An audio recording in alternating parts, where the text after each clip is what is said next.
Ikaw naman, coach, doon pang ilang panalo mo na to?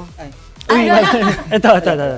Pang ilan mo na to, I think coach? second. Anong pangalawa feeling na ano nanalo na? ka ngayon ulit? Mas With, of course, masaya your duo ako. ngayon. Of course, masaya ako for me as a choreographer. Pero mas masaya ako for them.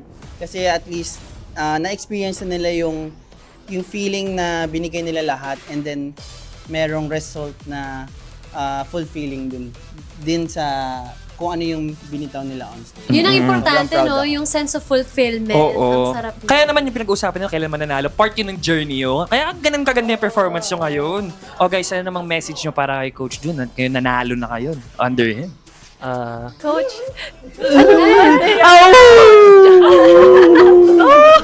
Hindi, pero na-appreciate ko talaga kay Coach yung hindi niya talaga kami tinigilan na bigyan ng reminders. And kahit na nire-remind niya kami, hindi pa rin niya kami pinapressure. In the end, sinasabi niya lang na enjoy lang namin yung performance. Chill lang, ganyan. Chill lang. Ramdam ko rin yung kaba ni Coach kanina. Gumaganon-ganon na naman yung hat niya eh. Gumagalaw-galaw na Fidget na naman. siya kanina Oo, eh. tama. And Coach, maraming salamat sa tiwala sa amin, syempre. Syempre, i-represent din namin yung style mo. Kung hindi niyo po na alam, dancehall po yung style ni Coach. And sobrang nakaka-pressure din na kailangan maayos namin siyang maihatid sa inyo. So, thank you, Coach.